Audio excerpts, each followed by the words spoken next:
All right, so I got a really interesting question from a listener this week, and it really cooks right to the heart of things, Oh, yeah. Like the $1 million question about the whole Israeli-Palestinian conflict thing. Mm-hmm. They're basically asking, like, why can't we just create a Palestinian state, Right. in Gaza and the West Bank? Yeah. And on the surface, like, it does seem kind of logical, right? Yeah, it's got that, like... Two territories. Yeah, that, like, similar... One state, problem solved. Yeah, just cut it in half and everybody's happy, right? Yeah, just, like, draw a line on a map and call it a day. Exactly. But as the stuff that you sent over, makes pretty clear. Yeah. Like, it's not nearly that simple. No, not at all. It's way more complicated. It's way more complicated than that, yeah.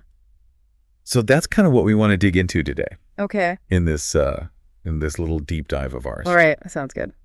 Why is it that this, like, super obvious answer, Right. just doesn't work? Why does it hit a brick wall every time? Yeah, like, what are the actual challenges to making that happen? Exactly. And then also, what are some of the other ideas? Yeah, what are some of the other things that have been floated? Yeah, that have been, like, suggested or even tried. Yeah, over the years. Like, what about this whole two-state solution, but, like, two separate Palestinian states? Right, right. One in Gaza, one in the West Bank. Yeah, kind of like a two-state solution within a two-state solution. Exactly. Right. What about Gaza becoming part of Egypt? Yeah, which a lot of people... Well, seems like, again... Just officially, it makes sense. Geographically, it makes sense. Yeah, culturally, they've got some connections. They already speak the same language. Right. Right there. Right on the border. So why not? And then even this, like, crazy idea of, like, a Singapore-style Israel. Right, right. Where they just, like, shrink down. Into, like, a city-state. Yeah. Yeah. We're going to, like, unpack all that. And just try to understand, like, why is peace so elusive? Yeah, why can't we just figure this thing out? In this region. It's been going on for so long. Yeah. I think we'd have some sort of solution by now. Yeah, so we're not looking for, like, easy answers. Yeah. But just to, like, get a better grasp of, like, the deeper... The underlying... complexities, yeah. At play here. Absolutely. So let's start with this whole idea of a single Palestinian state. Okay. Right, that includes both Gaza and the West Bank. Right. Like, right off the bat, your sources point out a bunch of problems. Yeah, yeah. The first one is just geography, right? Well, that's the thing, right? Like, how do you... They're not even connected. Yeah, they're not even connected. How do you govern a country? Govern a country that's split in half. Yeah, like that's split in two. Like, geographically. Yeah, like physically separated. Yeah. By another country. Right, right. It's like trying to run a business with, like, two headquarters. Yeah. And no way to get between them. Yeah. Without going through somebody else's territory. Exactly. And that's not even getting into the political divide. Oh, yeah, that's a whole other can of worms. Which your sources also highlight. Absolutely. Like, we got Hamas running Gaza. Yeah, Hamas in Gaza. And the Palestinian Authority, or the PA, in parts of the West Bank. Right, right. And they're not exactly best buds. No, they have completely different ideologies, different goals, different approaches. They don't even agree on, like, what the end goal should be. Yeah. How do you even begin to unify a state when the two main factions are at each other's throats? Right. And then on top of all that, we got to factor in Israel's security concerns. Oh, of course. Yeah. Which are totally understandable, right? Absolutely. I mean, they've got very legitimate concerns. Yeah, like, if you look at it from their point of view, they're worried that a Palestinian state, especially if Hamas is in charge, could basically become a launching pad for attacks. Yeah, a base of operations for terrorism. And they point to what happened in 2005 when they pulled out of Gaza. Right, the disengagement. And then the rocket attacks and all that stuff. Yeah, they see that as a cautionary tale. Yeah, like a warning sign. Exactly. So how do you address those fears? Right, because security is paramount for Israel. Yeah, especially when you're talking about a state that would share a border with, like, major Israeli cities. Exactly. You can't just ignore those concerns. No, absolutely not. So any solution has to address that. Yeah.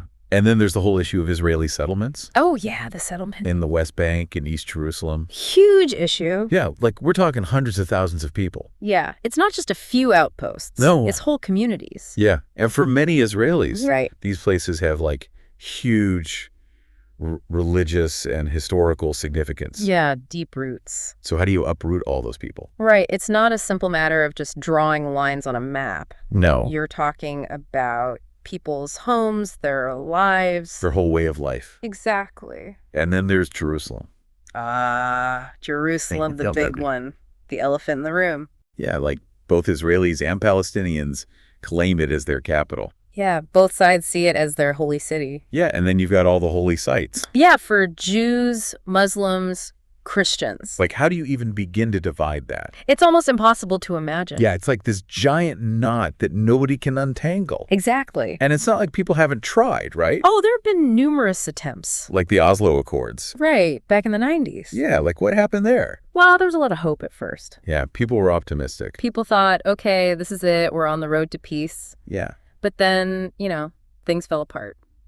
What went wrong? Well, there was violence on both sides. Yeah. Hardliners who didn't want peace. Right. And a lot of mistrust. Yeah, it's like one step forward, two steps back. Exactly. And ultimately, the final status issues. Like what? Things like borders, Jerusalem, refugees. Right. They just couldn't agree on them. So it all just kind of collapsed. Yeah, the whole process unraveled. And then there's the fact that this isn't just like an Israeli-Palestinian thing. Oh, no, not at all. You got all these other countries involved. Yeah, regional and international players. Like the U.S., Iran, all the Arab states. All with their own interests. Yeah, and their own agendas. Sometimes those interests align, sometimes they clash. Right. And that makes things even more complicated. So it's like a giant game of chess. Yeah, with multiple players. And nobody can agree on the rules. Exactly. Okay, so it sounds like a single Palestinian state is facing some pretty serious headwinds. Yeah, it's a tough road. So what about some of these other ideas? Okay, yeah, let's look at some of the alternatives. Like the two separate states? Right, two Palestinian states. One in Gaza. One in the West Bank. Which actually kind of reflects the reality on the ground right now. It does, in a way. Like they're already kind of separate? They have separate governments, separate economies. And some people just formalize that. Right. But the sources also bring up some potential downsides to that. Yeah, there are definitely some concerns. Like, what would that do to the idea of a unified Palestinian identity? Right. I mean, many Palestinians see Gaza and the West Bank as inseparable. Yeah, like two parts of the same whole. Exactly. So formally dividing them could feel like a betrayal. Like a defeat. Yeah, like they're giving up on their dream of a single state. And then there's the question of whether Hamas and the PA would even get along in this scenario. Yeah, I mean, they're rivals now. Yeah. What's to stop them from continuing to fight? Yeah, even if they have their own separate states. Exactly. And then there's the whole economic question. Oh, yeah, the economic viability. Could Gaza and the West Bank actually survive? Yeah. Could they stand on their own 2 feet? As independent countries. Especially given their current situations. Yeah, like Gaza is under blockade. Right. Heavily restricted trade. And the West Bank is all fragmented. Yeah, divided by settlements and checkpoints. And so could they really be economically viable? It's a big question mark. And then there's the question of whether Israel would even accept this idea. Right. Would they go for it? And the international community. Yeah. Would they support it? So a lot of ifs and maybes. A lot of uncertainties. Okay, so let's move on to this idea of Gaza merging with Egypt. Okay, yeah, the Gaza-Egypt merger. Which, on paper, kind of makes sense. Yeah, shared border, shared language. Cultural ties. Right. But the sources are pretty clear that Egypt is not into this idea at all. Yeah, they've repeatedly rejected it. And it sounds like their biggest concern is security. Oh, yeah, that's their #1 priority. They see Hamas as having ties to extremist groups. Yeah, groups that are active in the Sinai Peninsula. Which is a big problem for Egypt. Huge problem. They've been battling those groups for years. So absorbing Gaza would be like inviting trouble right into their backyard. Exactly. It would be a security nightmare. And then there's the economic burden. Oh, yeah. Gaza is not exactly a thriving economy. No, it's been devastated by years of conflict. And the blockade. So taking that on would be a huge strain on Egypt. Yeah, they've got their own economic problems to deal with. They don't need to take on somebody else's. And then there's the historical context. Right, the historical baggage. Like Egypt did run Gaza for a while. Yeah, after the 48 War. But they never actually annexed it? No, they always kept it separate. And they didn't try to take it back after Israel left in 2005? They made it very clear that they weren't interested. And then there's the whole issue of Palestinian identity. Yeah, the Palestinians in Gaza see themselves as Palestinians. Not Egyptian. Exactly. They want their own state. So it sounds like a merger is just not going to happen. Yeah, not going to fly. Now, the listener also asked about this idea of Egypt and Israel, like, teaming up. Oh, yeah, like ganging up on Gaza. Yeah, maybe issuing some kind of ultimatum. Right. They mentioned the Camp David Accords. Yeah, the peace treaty between Egypt and Israel. But that was really about the Sinai Peninsula. Right, returning the Sinai to Egypt. Gaza wasn't really a central part of that. No, not at all. So it seems like this idea of a joint action against Gaza is pretty unlikely. Yeah, for a number of reasons. Like we just said, Egypt doesn't want Gaza. Right. And Israel, while they have the blockade, they haven't reoccupied the territory. Yeah, they withdrew in 2005 and they haven't gone back. And a full-scale invasion would be a disaster. Yeah, like a PR nightmare. Yeah, international condemnation. Plus, it would be super costly. Yeah, both in terms of money and lives. And while Egypt and Israel do have some shared security concerns about Gaza, yeah, they're not exactly on the same page. No, their ultimate goals are different. Egypt just wants to contain Hamas. Right, prevent them from causing trouble in the Sinai. Israel wants to stop the rocket attacks. And prevent terrorism. So it's not like they're going to join forces and just take over Gaza? No, that's highly unlikely. Okay, so we've looked at some external solutions, or at least possibilities. Yeah. What about from the perspective of the people in Gaza? Right, what would it take to satisfy them? To make peace with Israel? Yeah, what would make them say, okay, we can live with this? The sources mention a few things. Yeah, a few key demands. Like lifting the blockade. That's a big one. Which would make sense, right? Yeah, I mean, it's been devastating for their economy.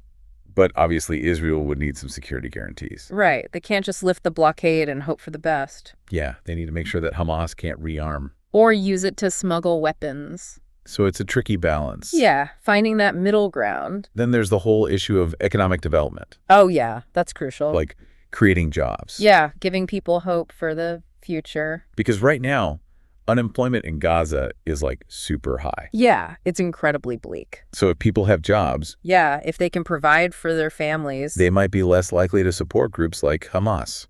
Exactly. They might see a different path. The sources also talk about political reform within Gaza. Right, potentially reducing Hamas's grip on power. But they also point out that Hamas's whole ideology is based on resistance. Yeah, armed struggle against Israel.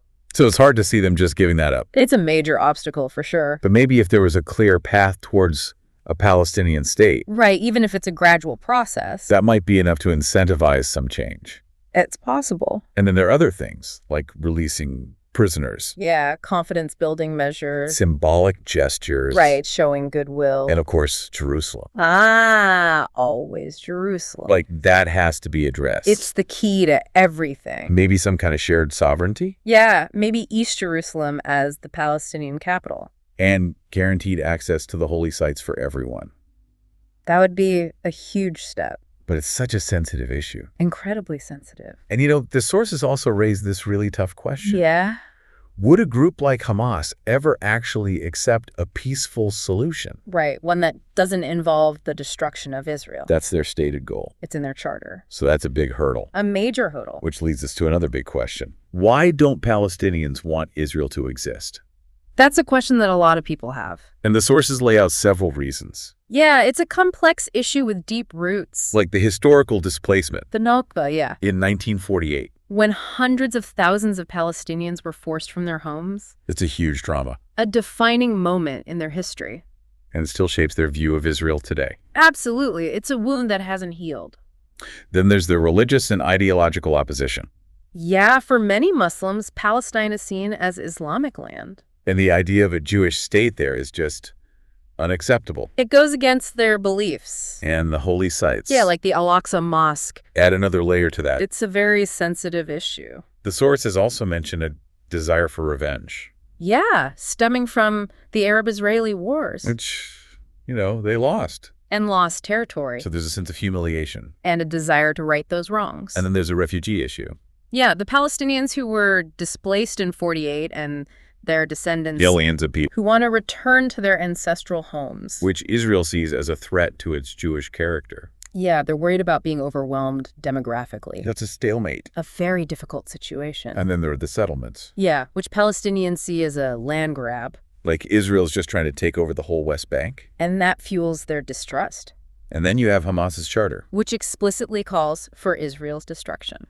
So that pretty much sums up their position. It's a fundamental rejection of Israel's right to exist. Now, one of our listeners proposed a pretty radical idea. Oh, yeah, I remember this one. The Singapore-style Israel. Right, shrinking Israel down to a city-state. Basically Tel Aviv and Jaffa.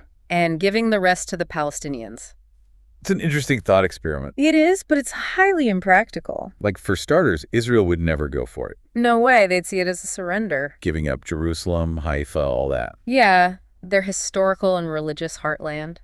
And what about security? A tiny city-state would be incredibly vulnerable. Yeah, surrounded by a much larger Palestinian state. It would be a constant target. And then there's the question of who would govern the rest of the land. Yeah, would it be a unified Palestinian state? Or would Hamas and the PA still be at odds? It's hard to say. And what about the settlers in the West Bank? Yeah, what would happen to them? It would be a huge mess. A logistical and political nightmare. And economically, Israel controls a lot of the resources. Yeah, the water, the infrastructure. So how would that all be divided up? It would be incredibly complex. And then there's the whole issue of identity. Right. Both sides see this land as their own. It's not just about territory. It's about history, religion, culture. Shrinking Israel down to a city-state wouldn't solve any of that. No, it would just create new problems. It's almost like this conflict was designed to be impossible to solve. Yeah, one of the listeners used the phrase bloodier gerrymandering. Which is a pretty accurate way to put it. It is, when you think about how the borders were drawn. By the British and French. After World War I. They just carved up the Ottoman Empire. Without any regard for the people who lived there. Yeah, they lumped together groups that hated each other. And created artificial states that were destined to fail. And then the U.S. stepped in after World War II. As the new global superpower. They inherited this mess. And they've been trying to manage it ever since. But some people argue that they're actually benefiting from the chaos. Yeah, this is where the whole petrodollar theory comes in. Right, the idea that the U.S. needs conflict in the Middle East. To maintain the dominance of the dollar. Because it forces countries to buy oil in dollars. Which props up the U.S. economy. And the Israeli-Palestinian conflict. Is a convenient way to keep that conflict going. It's a pretty cynical view. It is, but it's a view that's out there. And it's hard to deny that the U.S. has benefited from the instability in the region. They've sold a lot of weapons. And they've maintained a strong military presence. So there's definitely a connection there. It's all very complicated.